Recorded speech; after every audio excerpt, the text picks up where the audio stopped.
Hello there, and welcome back to The Disconnected. I'm here with Eric D. Wilkinson, who is from MVD Rewind, and I think you do a few things at MVD, right, altogether? I wear a lot of hats, especially when I have bedhead. I oversee acquisitions.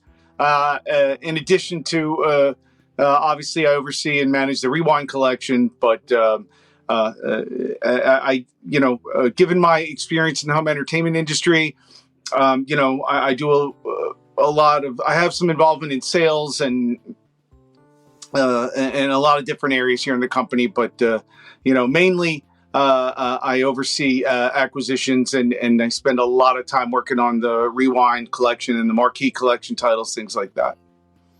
The MVD Rewind collection has been special to me from day one. I don't know if it's just my age. I don't know if it's just the sensibility of the line, something about it, but it has just kind of reached all those sweet spots where it's just every title has something about it that you can fall in love with. So I am stoked to dive deep a little bit onto it today. There's some other things that MVD's done that I'm real excited to talk about. But first, I mean, like you just alluded to, your history with the home entertainment. Can you go through some of that? And I know you've done some interviews on all this, so I don't want to, relitigate all of it. But I was a movie geek as a kid. And, I spent a few years at a video store, and then I sort of worked my way up. I went from video store to video distributor, which at the time I was hired, it was called Star Video, and that became Valley Media.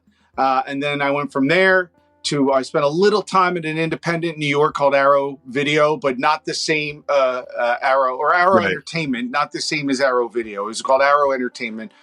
Surprisingly, which was cool for me because it was Arrow Entertainment was started by a man named Dennis Friedland. And if you're, this is a deep cut, but Dennis Friedland was the gentleman that started Canon Films, who sold it to Golan and Globus. So for me as a film geek, I mean, when that job opportunity came about, I jumped on it because I'm like, wow, this is the guy who started Canon Films. Plus, I was replacing Jason Blum, who had left Arrow Entertainment to go work for Miramax. So now that I look back, I realize, wow, I had some big shoes to fill. But listen, it was a good job. I got a lot of experience there, and the big reason why I had moved on, rather quickly from that job was because I had an opportunity to go work for MGM Home Entertainment. And that's where sort of, my career, took off because it was a major studio. I did not have a ton of experience other than, being a geek and the few jobs I had prior to that. But I learned a lot there. And that's really just taken my career, to next level and has given me the opportunity to, eventually make my way to MVD. And MVD, obviously, giant name in distribution in the U.S., especially right now. It is. They've been around for about 36, 37 years. I mean, MVD stands for Music Video Distributors, although we don't, we only break it out like that when people ask, because, back in the 80s with MTV and people were buying music videos on VHS, I guess MVD was the place to buy those things. But music video distributors eventually became, MVD Entertainment Group. And I think sometime in the late 90s, early 2000s, they added more. They started dipping their feet into the feature film distribution pool. And, when they brought me on, that's when I think that they saw an opportunity. We can do better and we can maybe get some better content with somebody with a little more experience. And that's where I came in. Well, you have filled the shoes quite nicely, if I can say. It is nice to see somebody that has this background because, other interviews they've called you like the man on the inside for all of us that love this hobby, but it's kind of hard to understate how much that is apparent. And we'll get into some of the details for that, like MVD Rewind with the pricing, with the details on the aesthetics. Yeah. But when you started Rewind, like, first off, why did MVD Rewind start? Because I think we're going on, right about 5.5 years 2016, now? I think 2016, was it?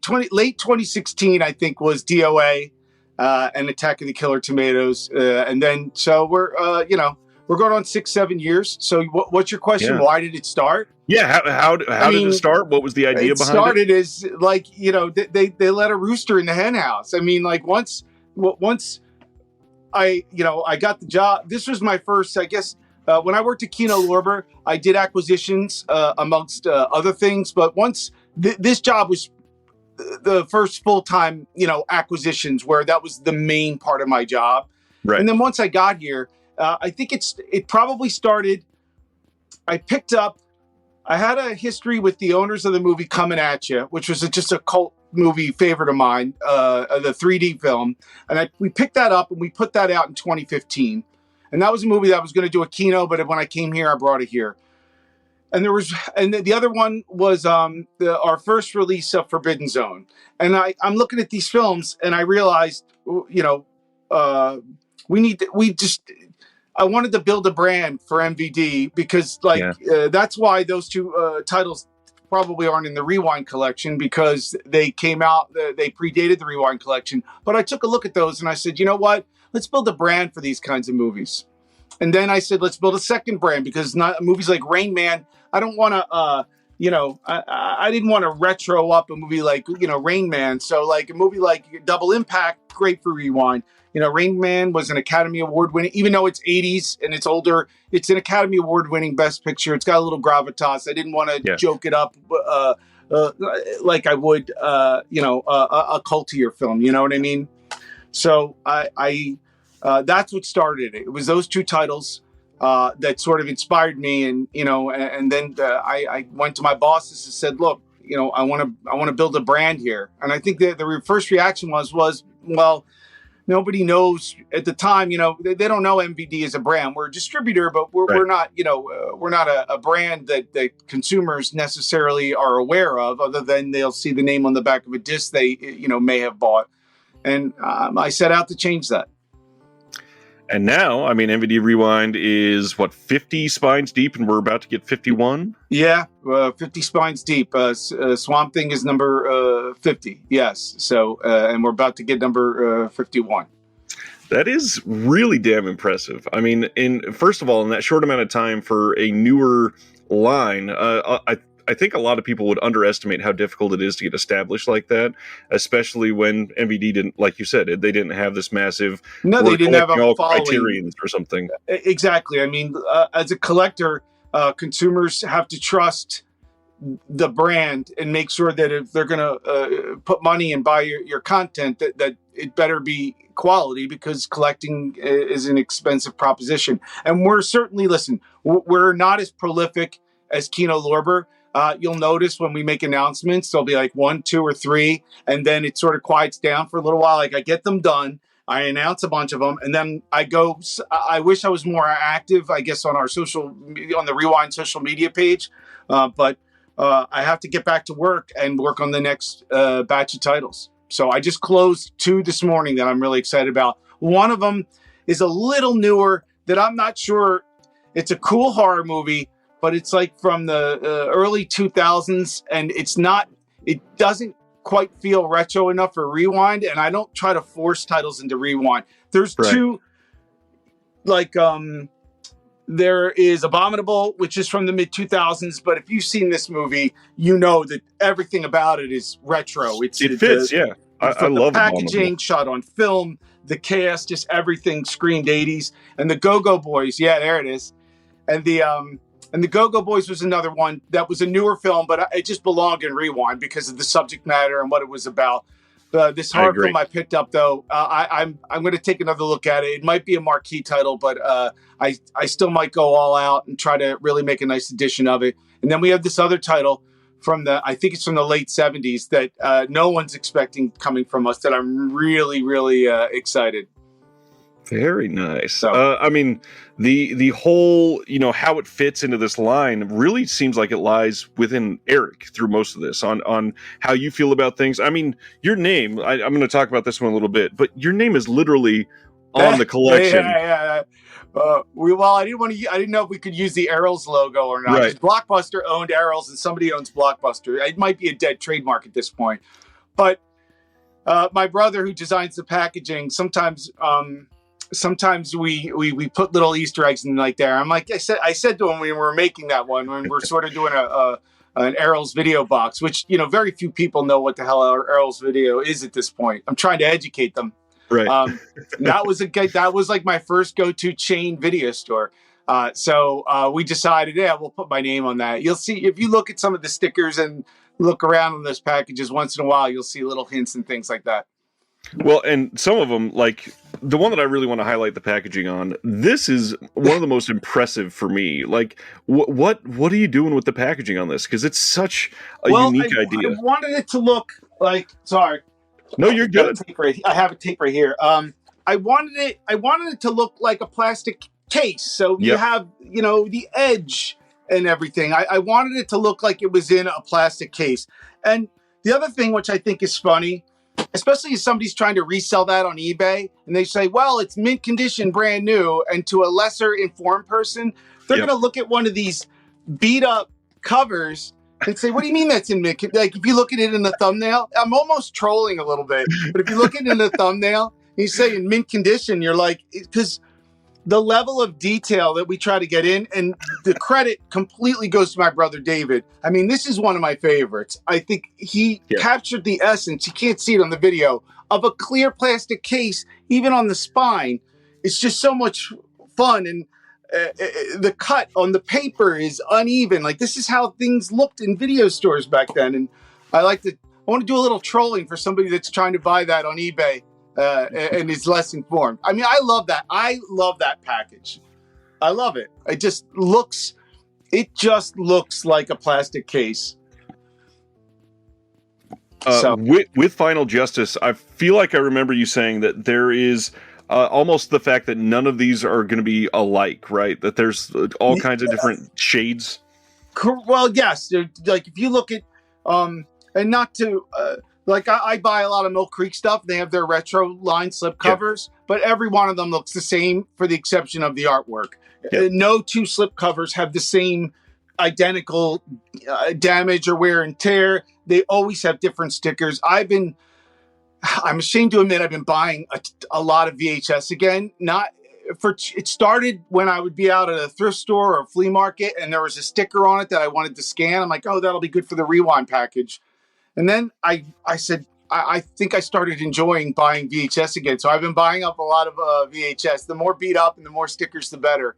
But I try to be authentic, as close to, as it was. And that's for two different types of buyers.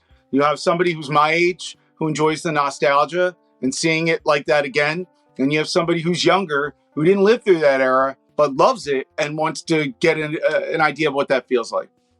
And it's a very, very fine line between retro and nostalgia for some of these people. Because like you said, there's two different groups of people buying them. And either way, it appeals to both of them. Yeah, for me is, at this point in the life of physical media, I mean, we're selling a collectible. And I want somebody to have something that they can proudly display on their shelf, whether it's their favorite movie or not, just because it looks cool. And I try to make it look cool. And they do. I'm very happy with the way they look. Before we go into details on a few more of them, who's Eric the Collector? I mean, obviously you've got a giant wall of stuff behind you. I think that you've said you've got like 10,000 releases or something like that, right? I have about I'm closing in on like 11,000 titles. Wow. And I try to keep track of them in a spreadsheet, and for those collectors out there who use a DVD profiler from Invelos, which it's very annoying that they have not updated it in a while. Yep. It's buggy and I have issues with it. I have about between 10 and 11,000 at this point, half of which are Blu-ray, the other half DVD, and maybe 300 4Ks. But I don't like to talk about my age, but I've been collecting a long time. It started. The first movies I bought were on CED discs, which is why I have it's why the Swamp Thing has sort of a throwback look to that. I have I don't even know how to explain why I wanted to do it. It just made me feel good. And I'm a collector, and I don't know if it makes other people feel good. There's a lot of younger collectors that they might not get it at first until they hit a flea market and see an actual disc. Like, oh, which is my favorite because they get it later. But I started buying CED discs, and eventually I convinced my dad to buy a VCR. And I didn't look back. I mean, before even sell-through was a popular thing, I would go into video stores begging them to, sell. I would save my lunch money. I would starve at lunch at school and just use that money to buy movies. Yeah, I've been there on many different forms. Yeah, so it was like it was CD, then Beta and VHS, then VHS and Laserdisc, then Laserdisc and DVD, then DVD, then Blu-ray, and now 4K. I don't go nuts with the 4K. If I'm going to upgrade to a 4K, as a collector, my rule of thumb is it's got to be something that's going to, a typical romantic comedy. It comes out on 4K. I don't need to buy that. Right. But if it's a movie that I love, and I want a better quality copy of it, I will, upgrade. Well, as somebody who has been in this industry for so long and has been a collector for so long, I think this is a really valuable time to get some insight from you on the current state of things and how you are seeing parallels perhaps to the past. So one of the things that I've gotten a lot of comments from people for recently is the upgrades, like you just mentioned. And I think that there's a lot of people that started collecting either very recently or after Blu-ray came out, and this is their first time when they're facing a format change. Are you feeling like a lot of the same things for the format changes that we've had from going from Laserdisc to DVD? Is there a lot of similarities to back then, in your opinion? I mean, the only difference now is I think it's the last physical media format that you're going to see. I just don't see 8K or whatever. Then I just don't see it. I think it's the last one. I don't think because what I said, I don't think people feel the need to rebuy everything. Right. In some cases, when Blu-ray came out, there were some DVDs. If I see them cheap enough on, if there's a movie that I don't love, if I'm at a flea market and it's $1 and I'll upgrade, sure. But there's less of a need to upgrade every title again, because it's now a collector's market. I look at physical media now as a slightly better, more robust version of the heyday of Laserdisc, when people were, when the diehard collectors were buying Laserdisc, because Laserdisc were presented in widescreen and they had bonus features and commentaries and things like that. This is the Laserdisc is the grandfather of the collector's edition Blu-ray. I think the younger collectors don't understand is, when you wanted to buy Terminator 2, which you can buy a special edition Blu-ray of that now for probably $6 on Amazon, that cost $150, $200 back in the early 90s to get that extended cut with all the bonus features and the bells and whistles. So even with the prices of the 4Ks now, they're more in line with what Laserdisc was back in the mid 90s. One of the things that comes with the whole quality discussion, like you're bringing up right there, is this whole idea of the golden age of physical media. And the way I've been sharing it with other people is, to me, I think the golden age of quality is probably right now.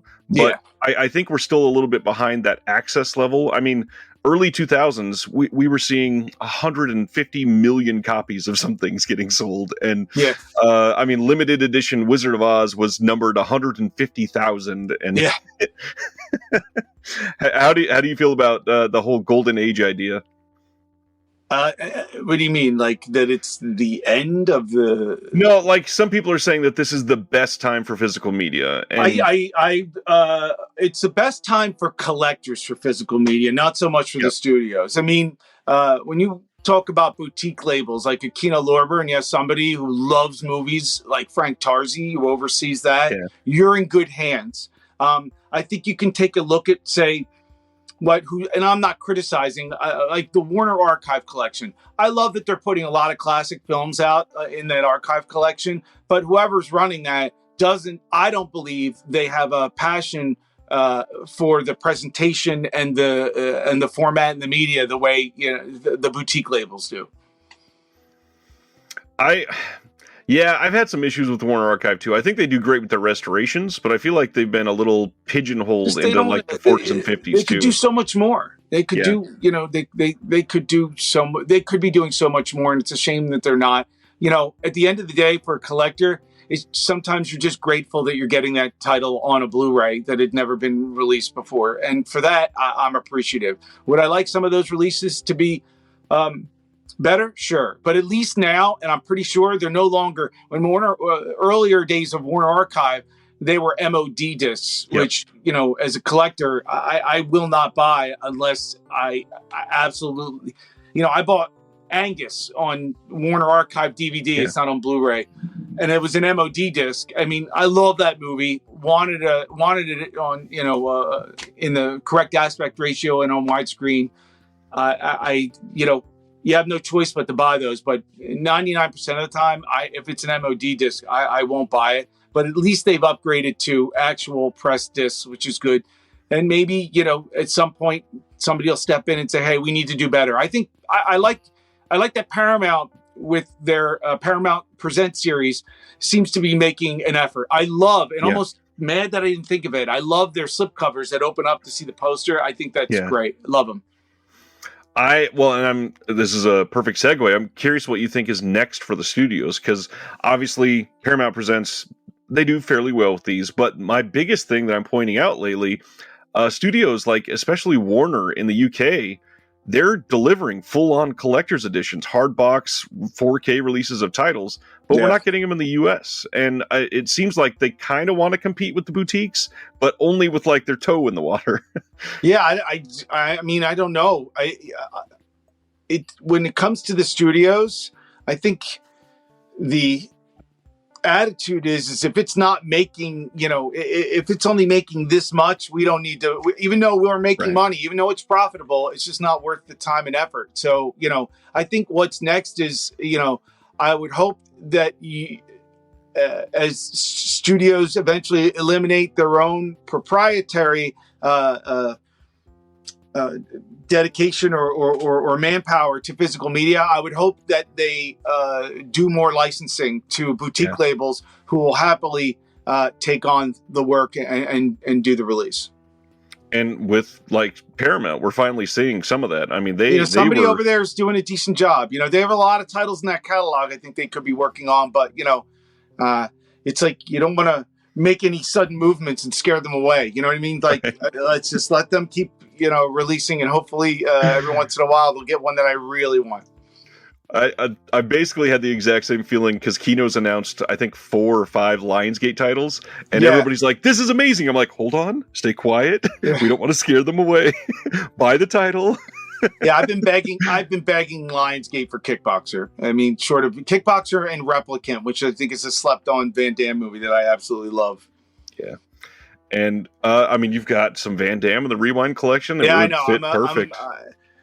Because all the horror was, by the time we were late to the game, all the good horror was kind of gobbled up. So I'm like focused in, which sort of helped create the personality of the label in that, it can't just be a horror label. Let's just, I think I forget what I tagline that I don't use often enough.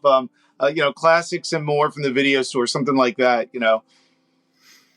I've had people ask me because I made a guide video to MVD Rewind a couple years ago, and tried to get people hooked on this label and interested in it.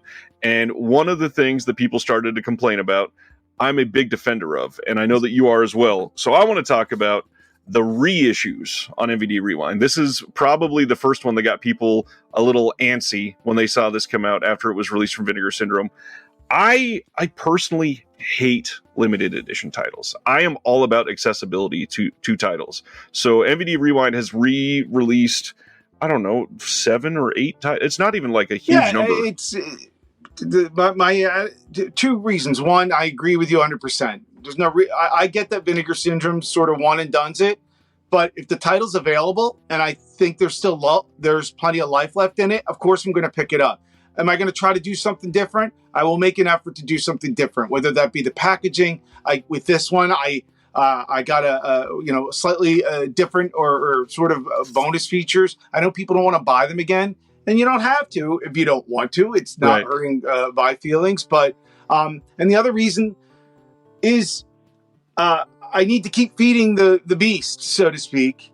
And when a title like that comes along, where the master's done, where we have access to the existing, a good amount of the existing bonus features, like it's all sort of ready to go. It's easy for me to drop that in while I'm working on a more elaborate one. Because I've been working on Swamp Thing for 2 years. So it's easy. I can't not put stuff out. So, and I just, if it's a movie I like and I want my version, I want to put my fingerprint on it. And there goes that collector from the inside again, because without that touch, it can feel very samey. But that's the thing here. There are some other labels that are literally just releasing the exact same thing that's been done before. MVD Rewind hasn't really done that. It still feels very personal.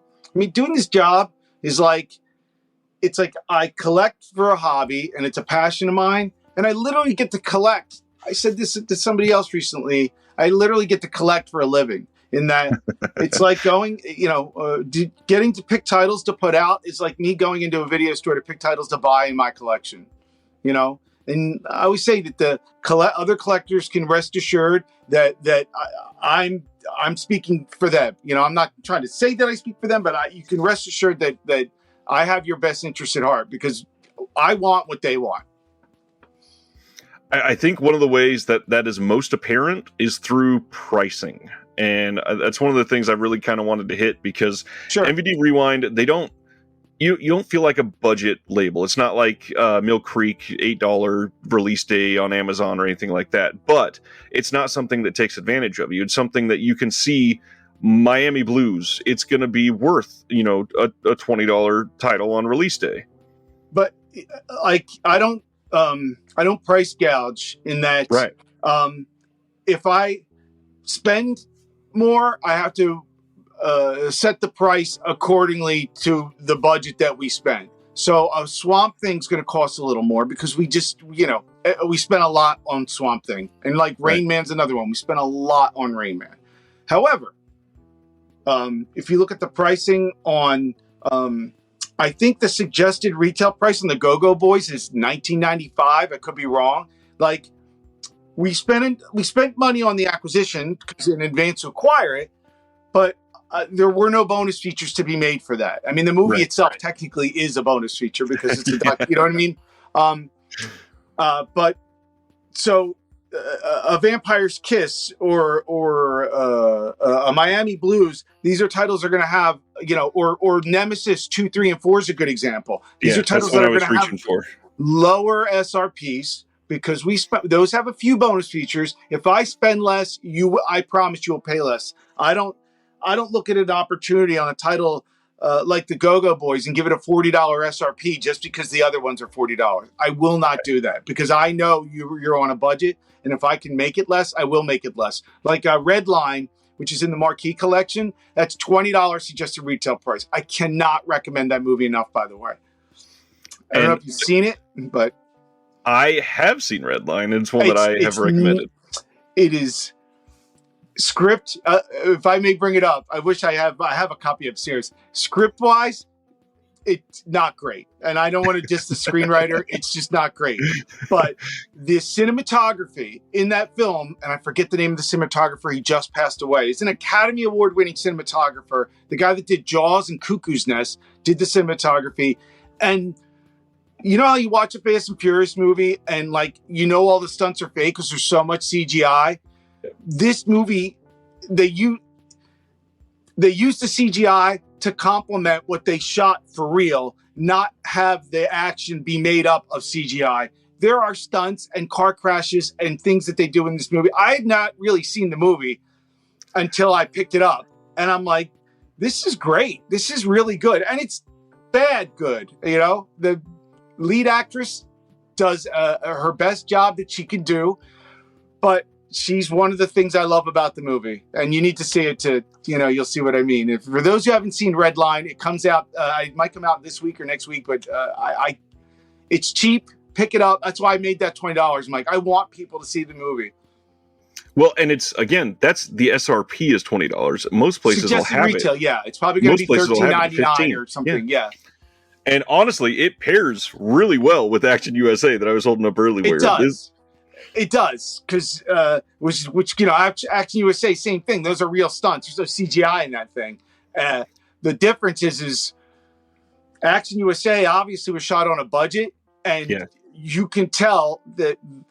I mean, Red Line might be the most expensive independent film ever made. I mean, the budget is up there on the screen. There's things they could have done better, but man, it's a fun movie to watch. It's cinematographer is Bill Butler, by the way. Bill Butler, yes. The best way to describe it's sort of a ripoff between obviously Fast and Furious and Gone in 60 Seconds, and it sort of mashes those two movies together to make a movie. One thing that I wanted to throw out here from the whole collecting on the inside thing that I've appreciated about you since day one is your open communication. Not everybody does this. Not everybody asks, hey, I've got these two titles, but not many bonus features. Would you be happy if I put them on the same disc? And you willingly poll the audience on Blu-ray.com, on Facebook. You get opinions. That is amazing. Yeah, and I try my best. Sometimes I'm slow to respond, but I try to acknowledge every comment, either with a like or I try to answer every question. I get a lot of direct messages through social media, and I try to address every one of them. And especially if there's an issue, God forbid, and I try to avoid another Jack Frost 2 situation at all costs. But I make sure that first and foremost, I am out in front of it, and we do our best to correct it. That one took a long time to correct, but I knew that a lot of people were passionate about that film, and it had to be right. You must have read my mind. This was next on the stack to bring up. And I have a lot of people that watch this that love the technical side and the process behind the scenes. Can you share what exactly happened with Jack Frost 2? And that way they understand how hard this is. What went wrong there is the fans of that movie knew it better than me. I'd seen it once, maybe on VHS back in the late 90s, early 2000s. I knew it was a movie that people wanted to own, so I picked it up. When it came time to do the check disc, I watched it all the way through. I did make a mental note because my son wanted to watch it. At first he said, well, let me watch it first, make sure there were, too much nudity or violence.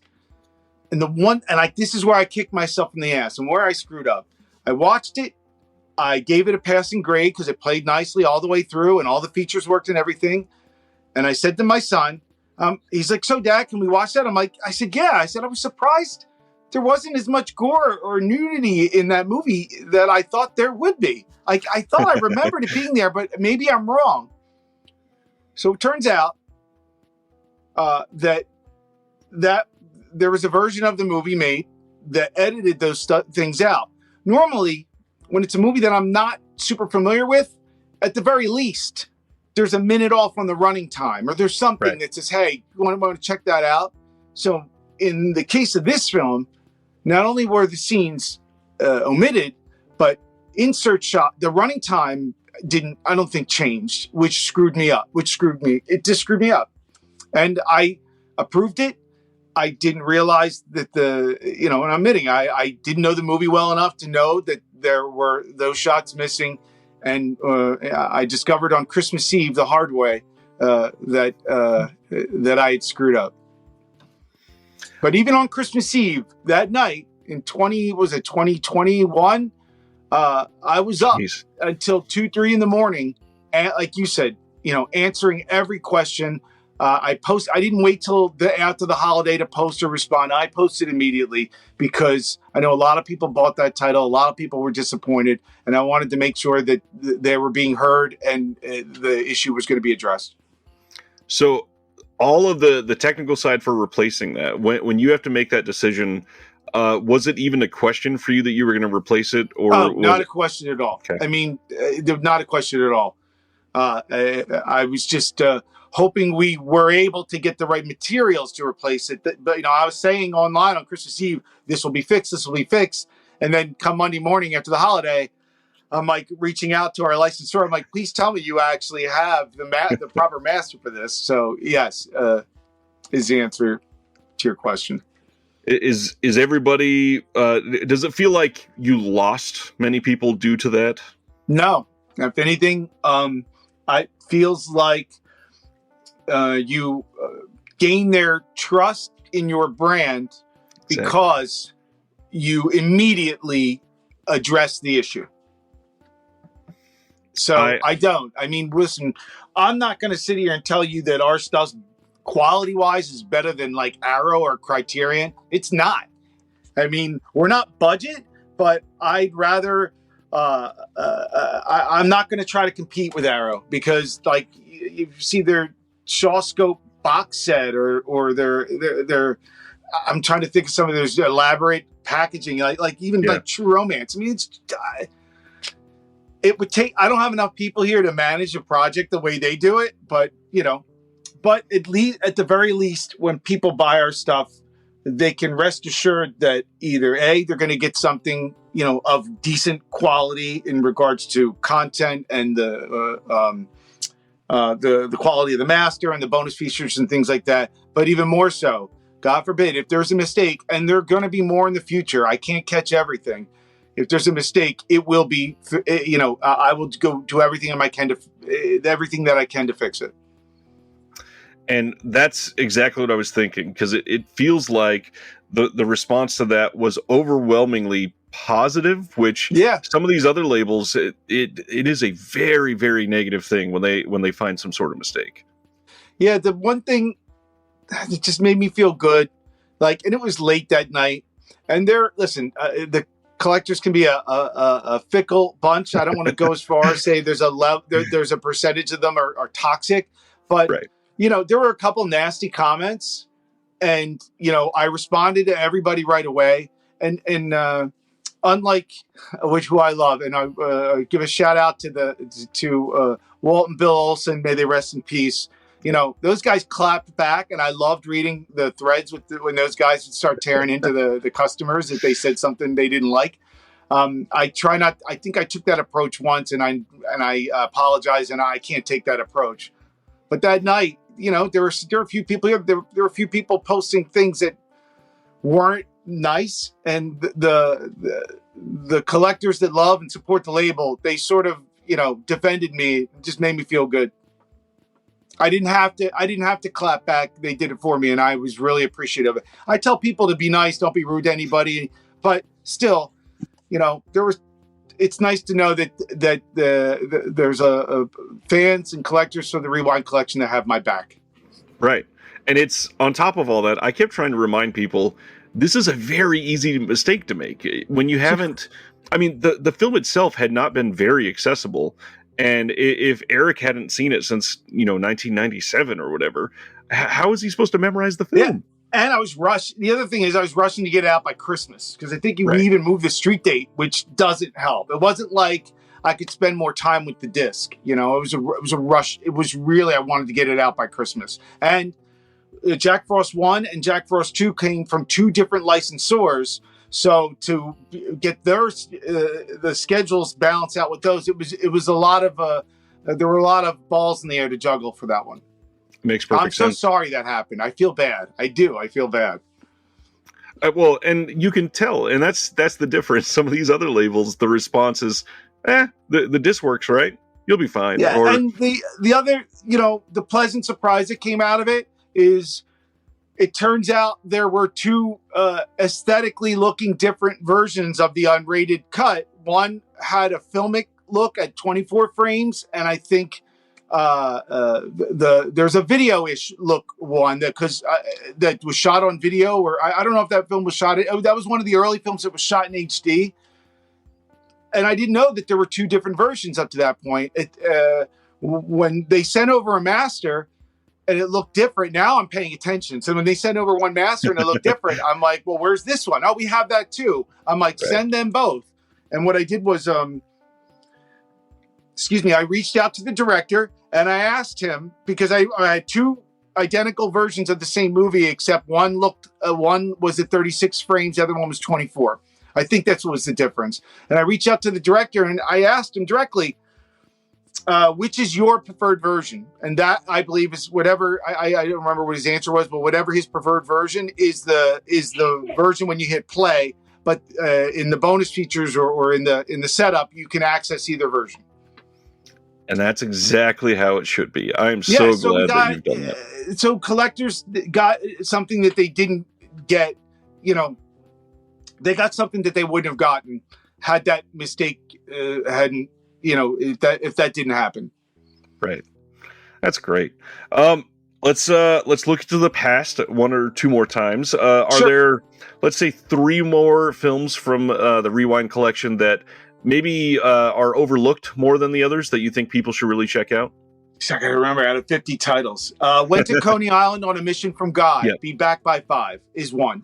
Which, full disclosure, I am friends with the director. He's one of my best friends. But I would have picked that title for the Rewind collection just based on the aesthetic, the cast. I'm proud to be associated with that film. But the director is a friend of mine, and I had produced the movie The Man from Earth with him, which he also directed, amongst other films such as Mischief Night, The Man from Earth 2, and a few others. So there's a connection there. But that one I think is an overlooked title. I'm trying to think of. I'm looking at you got me looking at my stack here, which I don't know which ones I brought over here. I don't know that title. Oh, Boogie Boys, another one. It sold okay. It's a really good thriller. Mark Dacascos is in it, but it's not. He's kicking ass in a different way in this. It's not kung fu. Right. It's much to. You could see that I restored the proper, the original VHS, I think it just said from Roger Avery, the Academy Award-winning writer of Pulp Fiction, but he's only the executive producer on this. And I rewrote the tagline to better reflect truth in advertising. I think, and I emailed him back, and we emailed back and forth about that too. He was a lovely person. I wish I could have convinced him to participate on some bonus features for it, but. Yeah, that would have been nice. The big one that I always go to that I feel like a lot of people never saw because most likely of like The Good Son is Mikey. Mikey is maybe it's like one of my top 3 favorites of this entire collection. I love that one. It's done well, and I'm really proud of the making of documentary. Richard Schenkman, who made Coney Island, he between his day job of writing and or directing films, he shoots my bonus features for me. He helps produce them. He helps produce them. Fantastic. So. Yeah, Coney Island is great, and that's one that I feel like I ring the bell really early on. It's one of those, because it's not straight horror, it's not sci-fi. It seems to not have a lot of people jump on it, but it's worth it. It's really good story. It's got definitely, it feels like a 90s film for sure, with Ione Skye and John Cryer. I'm trying to think who else is in it. But it's a really good movie that sort of catches you by surprise. Final on looking back, is there one title that if somebody has nothing from the Rewind collection, you say, you know what, this one title it perfectly encompasses everything about the Rewind collection? Oh, not like your best film or favorite film, but to describe the collection. I just did a TikTok showing off the ones I like the best. I don't know. I mean, I'm really proud of Lionheart and Double Impact. I mean, the fact, I'm pretty sure we're the only company, and I'm the only person that was able to get Van Damme to sit down not once but twice for 2 different films and talk about them. And he did a promo for one. He held up, when he was doing Double Impact, he held up a Lionheart and said, MVD Rewind. I mean, you have no idea what that meant to me. And so, I probably would say those 2. The Swamp Thing I'm pretty proud of, just because no other company was able to clear the international version for domestic release. And that's a great example of my representation. Like, I'm a collector and I'm on the inside. Like, I knew 100% that I was not going to, it's part of what took so long to get the title done, was I absolutely was going to make sure that I did everything in my power and exhaust every avenue to make sure that we got that international version, because that's the first question everybody asks when they announce that title. And it's also a good reason when somebody needs a reason to rebuy something they may already have. That's a good reason. Like, I want to give you something that you don't, that you want, that you don't have. This is a good reason to rebuy this, in addition to it being a beautiful new transfer. And it's also the reason, we spent a lot on that. I didn't make any. One person, when I announced it, made a comment, "What, no new bonus features?" I'm like, seriously? I made sure I went around the world and got the rights to all the bonus features that existed.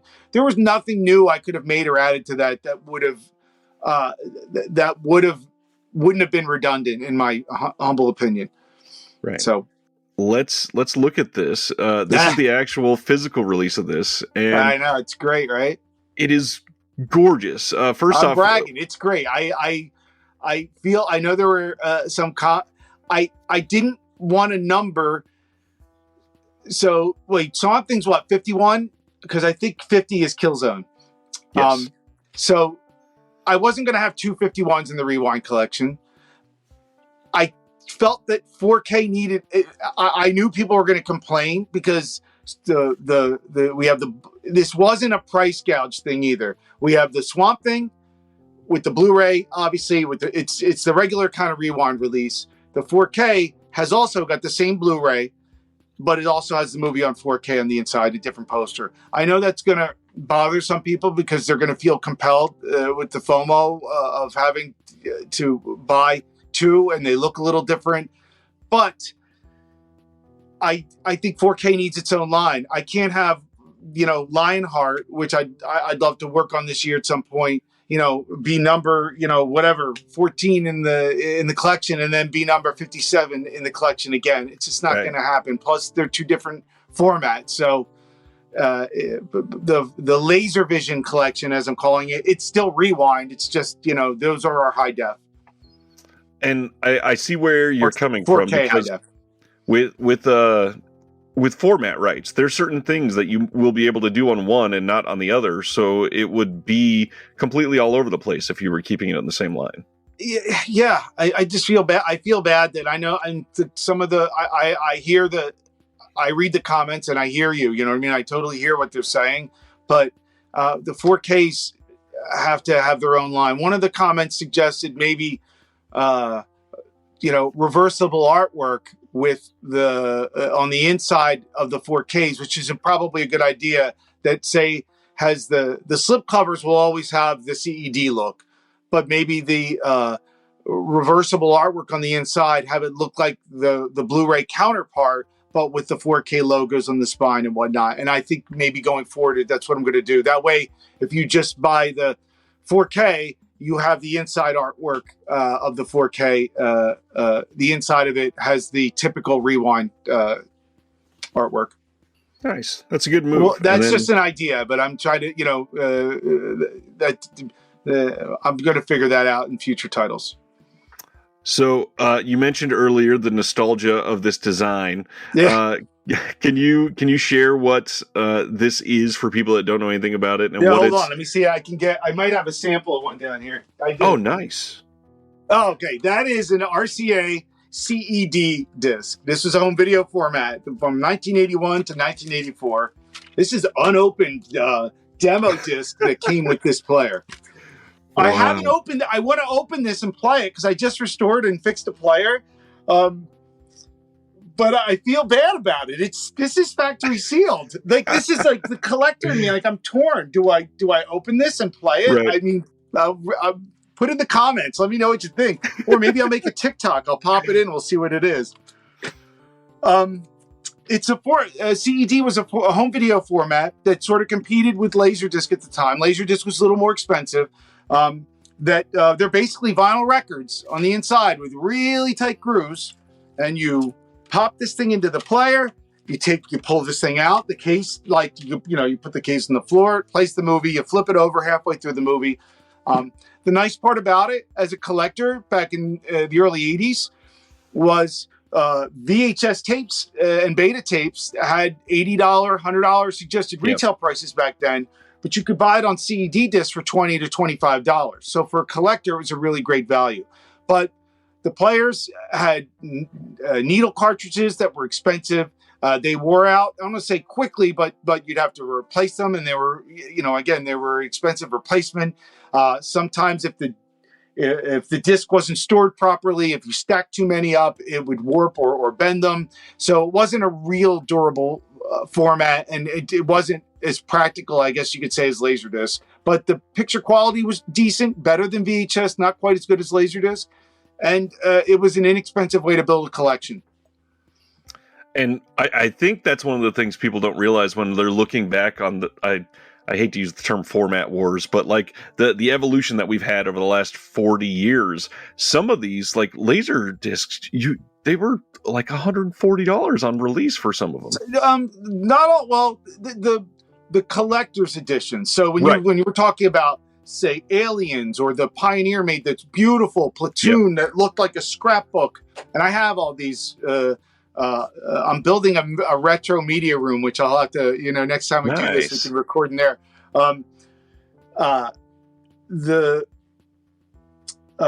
The more expensive sets were that price, but like Columbia TriStar, now known as Sony, I mean, they were at the $20 to $25 range on their laser discs, which were great. I remember Die Hard with a Vengeance on Street Date was $49.95. I bought that. I remember buying that at Tower Records on Laserdisc. I think it just depends. It varied from title to title and company to company. Well, it was also $49.95 in '90s dollars and not $2023. That's true. Quite a bit different nowadays. Yeah, I mean, does that mean it's more expensive or less expensive? It would be more expensive. So somebody back then, they probably had to work a good. Yes. Okay. Yes, you're right. Because of inflation. Yeah. So they probably had to work a good 12 hours to pay for one laser disc. Yeah, but they still do now because the wages are down now, so aren't they? Well, they're higher than it was then, at least. I don't know. I'm kidding. Okay, so we've got that coming, and then there was a flash on another stream this weekend of a possible cover. Can you share about that? We have another movie coming to the 4K LaserVision Rewind collection, and you'll have to pause the screen on that. I was drinking a few beers. I mean, I wasn't drunk or anything, but I was like 3 beers in, so you could watch that. I was feeling pretty good. I was feeling happy. I was in a good mood. So, but yes, we're gonna. I'm gonna try to make the announcement in the next day or so. So, I'm excited for it. Amazing. This one is actually a question because I don't think publicly that has been said if it was you. Are you the one that was behind these ones going? Yeah, I do that. I'm working. I'm working on 5 more right now. That was the question. Okay, how did they do for you? They're doing. First of all, they don't have any HD masters. Right. Or otherwise, I might have considered some of them for Blu-ray because we did Snapdragon and that did pretty good. We work with the company Multicom with licenses and stuff, and that's where House and Sorority Row and Mortuary, the original Mortuary, came from. And they had all these movies. I call them Skinemax movies. They call them Skinmax. That's their brand. I get to give them credit. They came up with that brand. They told me, we call them Skinmax. I'm like, God, all right. Then when we designed the package, I designed it around their logo, which was great. Yep. They had all these movies, didn't know what to do with them. And like, there are some movies, like obviously a movie like Lionheart, we're paying a license fee in advance for, with those, if she said, if the licensor said to me, they wanted an advance, I wouldn't have bothered. But I'm like, I basically said, what the hell? I was like, if you want to give me those, give me 10 of them and let me make a couple of double features. I'll take whatever you have. I'll make a couple of double features. No frills. We'll keep them inexpensive. You give me those. I said, if they do great, we can do more. If not, we'll consider it a failed experiment. and they are doing respectably well. I got to tell you, I had to watch we get the check discs, and I go and I review most of the check discs that come in to make sure everything works, especially after Jack Frost 2. And my head hurt after watching those. I mean, I get why people like them, but I mean, they're bad, man. They are not good. But they're very. There was one of them that I was literally laughing my ass off at the acting. You know, I don't think they're sexy personally, but they are definitely a product of its time. Yep. And I'm proud to be. I'm pouring through their library now, picking more out. The big problem, one of the problems I run into yesterday is I've been working on getting titles set up for this, and I noticed I'm looking up titles on the internet to see what kind of artwork's available, find out more information on the movies, because these aren't movies I'm real familiar with. Yeah. And I'm discovering the name of the movie was changed to make it a sequel to another movie, that it's not that's the collector in me saying, whoa. I literally sent the licensor an email. I'm like, did you change the name of this movie just so you can maybe sell it or market it? I'm making sure that I'm carefully curating the titles, and that we're not getting something that was named, Intimate Thrills in 1996, and now it's, Love Me Twice. Wild 2, Things 12. You know what I mean? But one of the ones I am putting out in the new batch, which I will tell you, is Different Strokes with Dana Plato. I didn't know that they owned this one. I don't know if you're familiar with it, but it's a sexy drama thriller from the late 90s. And part of me feels bad because I know that her career was suffering at the time that was made. Right. But I've watched clips of it, and it needs to be seen. And that's one of the things that I was like, I'm going to get these just in case that it's something that'll promote it and they'll do more of these. Not many companies are putting out any of those crazy 90s erotic thrillers, the early 2000s, not like borderline sexy, but like real movies kind of. Yeah. And they're also an example of pricing. They have a $14.95 suggested retail price. I think Amazon sells them for less than $10. Yep. 2 movies, but and all of a sudden it's becoming a thing. You know what I mean? It's the line, and you're not the first person to ask. We're putting more out. I'm like, yes, we are putting more out. I'm trying to get 5 more out before the end of the year. Nice. Very nice. So other than 4K, what is going on behind the scenes right now? Anything that you can share that you've been focusing on or working towards? Not specific titles, obviously, but is there, a shift in attention for Rewind? Is there something that you're... No, I mean, I'm just, there's what I call my white whales, which is King of the Kickboxers, which the licensor I've been chasing since 2016, literally. I know it's a movie that fans want, it's a movie I want, and I'll email him once a month just to... Even if he doesn't respond, I keep emailing, I keep calling. I want that movie, and I'll do whatever. I said, tell me what you want. At this point, I'll convince my boss to pay. There's that. I've been working with producer Don Murphy on the life story of Gigi Allen I produced movies sort of as a side gig. So that's going on. Although nothing, now we're in the middle of a writer's strike. But we do have a completed first draft of a script, and we have Jonas Ackerlund attached as director. I have Don Murphy, the executive producer of Transformers series and Natural Born Killers, as a producer. I'd love to see that become a movie. It's a really great script.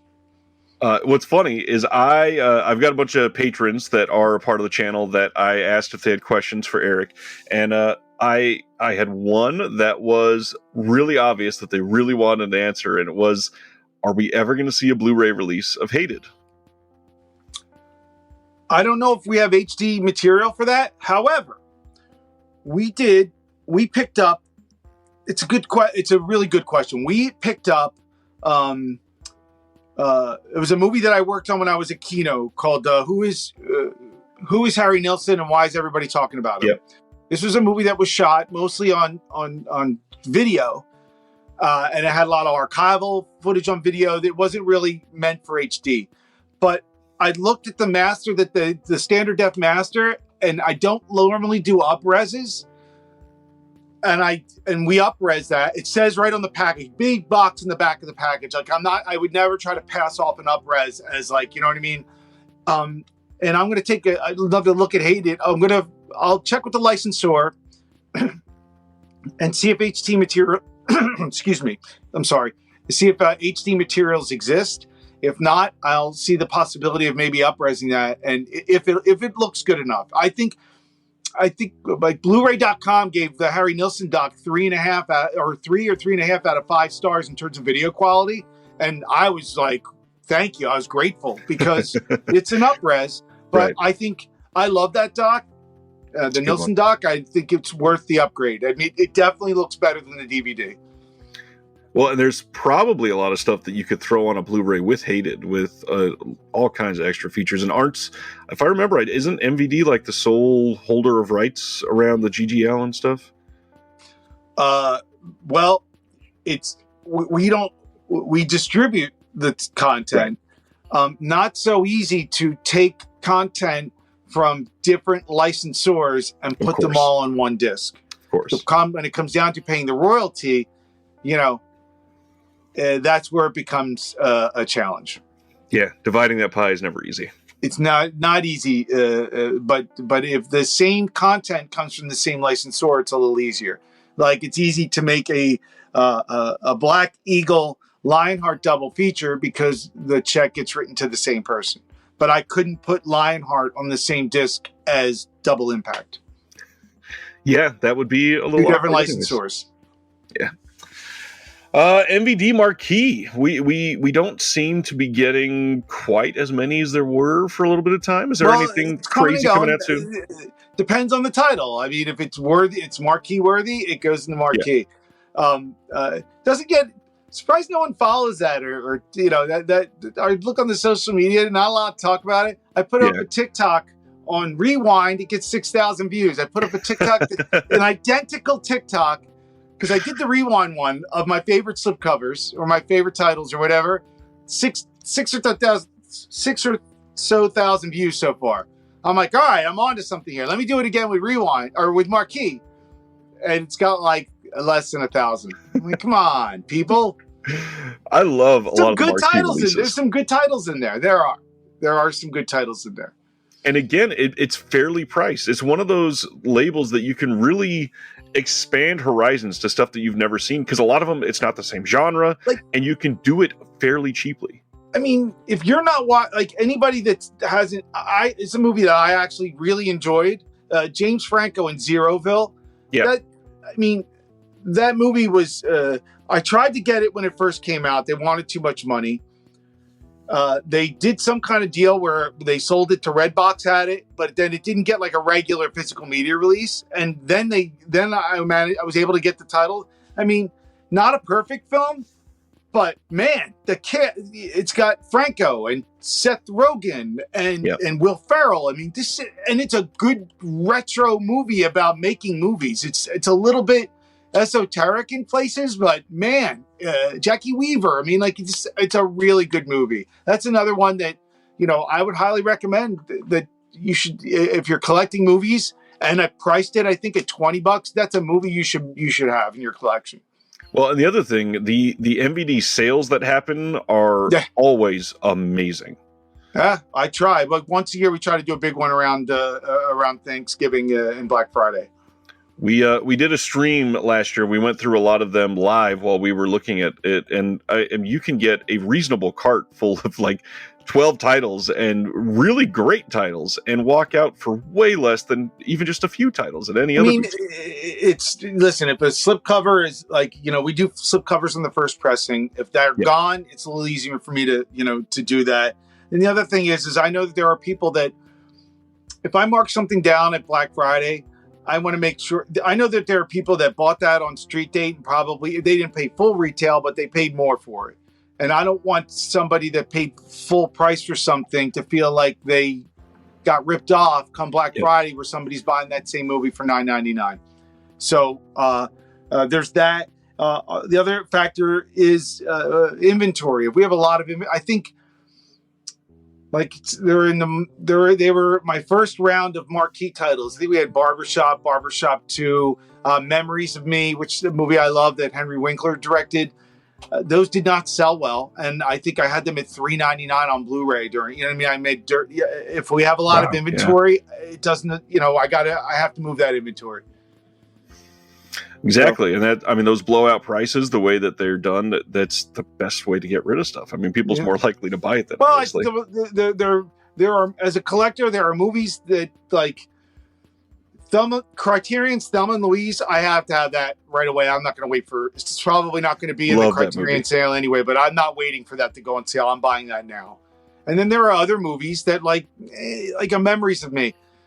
I don't need to buy that at street date, but if it's on sale and it's inexpensive enough, I'll buy it. That makes sense. I just recently on Amazon had my Mill Creek's My Girl and My Girl 2. I think it was $5.99. Yeah. I had them on DVD. That was all right, $6, and I had some Amazon points. I bought that. You know, so worth it at that price for sure. If it's cheap, I'll buy it. Like, you know, I'll upgrade or I'll add it to the collection. And I understand that there's going to be titles like that. One of the ones I was trying to look over on the shelf and see it because I brought every single Rewind collection over here, but I believe there's even a Jess Franco title in the Marquee collection, right? No. So the neglected label, like Marquee doesn't really get neglected. Just when I have to wait till I pick up the right movies for that. The neglected label is the MVD Classics line. That's the one. Yep. That was for like those kinds of movies. Yeah. But I have 3 new ones finally to add to that line that I've recently set up and I'm working on. The packaging was just completed and everything. So they will be announced soon. That one of them's another Franco title that I don't think's been released before. One of them's a Western. I can't remember the names of them. I would just tell you. But one's like a Nazi exploitation thing. So. All right. Let's see. Anything else for any of the MVD lines coming up that you want to shout out? Or I guess Rain Man. That's a big one. We didn't. Really get into excited. I'm really. It's a lot of work. You know, that's one. We licensed it from MGM. We were going to move forward with they had a pretty good. It was from 2013 4K HD master that was director approved. Right. We had gotten all the way up to the check disc stage, and I was getting ready to approve the check disc. And let me tell you, it looked good. I have several monitors in a screening room in my basement. Even though it was 2013, it looked good, but it was not HDR; it was SDR. But it's Rain Man. A lot of talking heads. I know it has beautiful cinematography, but like it was an approved master. I'm like, and I wanted to keep the cost down too. Was the other thing because I think I was going to go out at $39.95 with that. Was my original intention anyway. We announced the title. It said it was going to be, it was not going to have HDR Dolby Vision, and there were a small minority, but loud, small but loud minority that made a little noise about it not being a new transfer, not HDR. And I was just going to go forward with it anyway. However. My boss was having lunch with Bill Lustig from Blue Underground. He had mentioned like, "Oh, I heard all the news about you're not doing HDR in Rain Man. What's that about?" And he didn't know. He's like, "Should we?" My boss asked him, "Should we be doing that?" Apparently, Bill says yes. But I try to get these things done on a reasonable budget because if we're not profitable, we can't buy more movies to put more movies out. He calls me up, says. What's this we're not doing? I think he said, what's this we're not doing VCR on Rain Man? I'm like, you mean HDR or something like that. And I explained to him, I'm like, look, my goal here is to keep the company profitable. I made an executive decision to go forward with the 2013 4K HD Master, which I thought looked pretty great. And he said, well, find out how much it's going to cost and we had already like authored. I was at the check disc stage. Jeez. He said, find out how much it's going to cost to go back, get access to the camera negative and rescan the movie, like basically start over. Right. I did the budget. I let him know. And he he understood that, hey, this is a movie that won Best Picture. It was a huge hit at the box office, and gave me the green light. He said, let's push the date back. Let's go back and do this. So then the challenge with that title became, once you touch the master, because the 2013 master was director approved, and you can't make changes to a filmmaker's film without their approval. I think that's in the DGA and his contract with MGM. So once we rescanned it, I think what we did was to try to save time is they used the 2013 master as sort of a guideline to do the first pass of the color, but we had to basically, getting in touch with Barry Levinson proved challenging, but we had to get in touch with Barry Levinson, which we did, and then we had to schedule time with him so he could review the master and approve it again. And it just looks so good, though. I'm kind of glad we did it. I'm glad that my boss isn't the movie geek that I am, but I think he appreciates the importance of preservation and restoration, and we're archivists, and his approval of that really has given fans of that movie a real treat. And it means a lot. I mean, literally archiving it in the best possible quality. That's a big deal, especially for the filmmakers. I love and respect the man that owns this company, and I am grateful that he understands that too, because of him and his openness to let us go back and sort of redo that whole project is really, it's an amazing thing, and it's giving, now there's a reason to rebuy that movie. You know what I mean? That makes perfect sense. I know you've got some places to go, so we're gonna let you go. I got movies to work. I'm literally going to watch the check. I have a conference call, and I have to go and watch the check disc of the movie that I may have mentioned on another podcast the other day after 3 or 4 beers. Which will be linked in the description below, by the way. Eric, thank you so much for your time. This has been incredible, and I hope to do this again. And just keep doing what you're doing. We all thanks love it. so much for having me on. I love talking about movies and collecting movies. You know what I mean? I'm happy that I have a job that gets me invited to your podcast to talk about movies. Like, it's just I can't believe I get to do what I do, and I'm not trying to brag or whatever, but I'm a collector, man. This is just a fraction of it. I have shit all over this basement. Maybe one of these days we can do a full live tour and answer questions with everybody and show everything. Especially when I'm done my I've done my retro room. I have my VHS, Laserdisc, CED, Betamax, my old gaming systems. I bought a CRT TV. I'm redoing this. I'm so glad I didn't throw out my Laserdiscs. I mean, some of them I did get rid of, but I have a good amount of them. So, nice. I would love to do a tour of that and show that off. It's going to be a lot of fun. Let's do it. All right, Eric, thanks for everything. We'll talk again soon. Thanks so much. Thank you for listening to the Disconnected Podcast. There's one big thing that you could do to help the show, and that is to leave a rating and review on the podcast service of your choice. Thank you.